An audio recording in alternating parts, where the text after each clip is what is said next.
Okay, so first I would come into the room. Hi, my name is Courtney. I'm going to be inserting an NG tube. I would check the armband with the patient's name and date of birth, do a GI assessment by assessing bowel sounds, checking for distension, asking about pain, and checking tenderness. Next, I would make sure that there's a drape over their chest, provide a emesis basin, and then make sure we have a cup with a ice water and a straw. Next, I'm going to assess the nares, make sure we're choosing the one with the greatest airflow, and then we will prepare my tape and open up the supplies.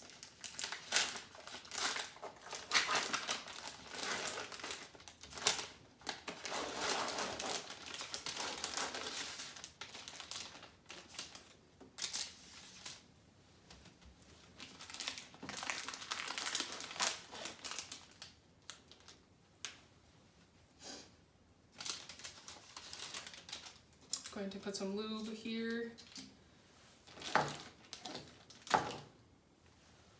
and apply my gloves.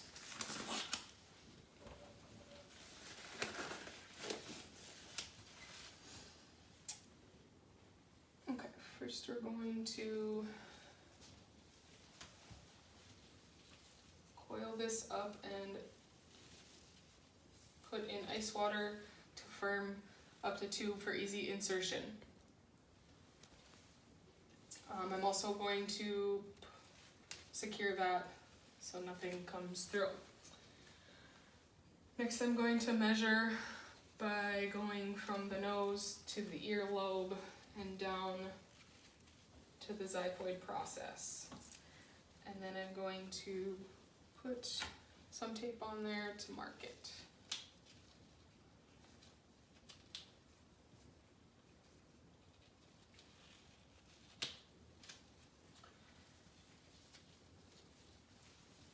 Next, I'm going to lube up the first 4 inches of the tube.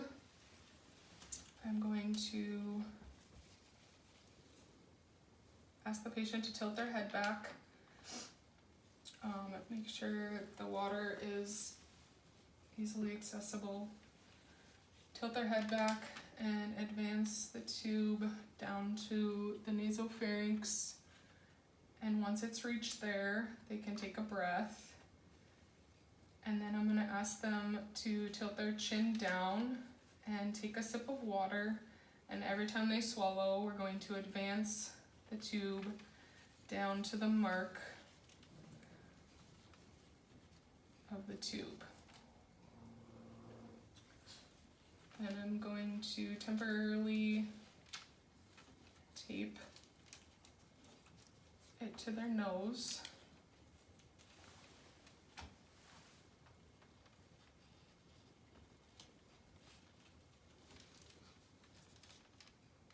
And then to check placement, we're going to take the piston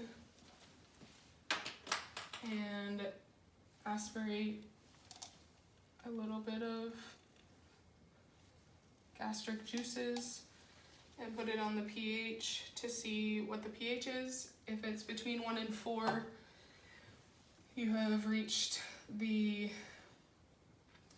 stomach. If it's above 6, you might be in the endotracheal tube, so you'll need to redo everything. Next, I would securely fasten it to the nose and tack it to their gown, leaving slack. And then I would hook it up to suction by turning the suction on and putting this part to the suction, and then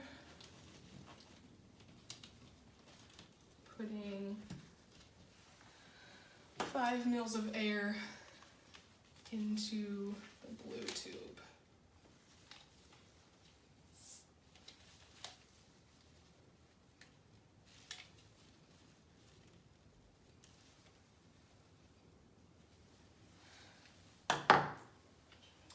I would take off my gloves, document the procedure, auscultate sounds to make sure everything is all right, and then check every 4 hours the bowel sounds.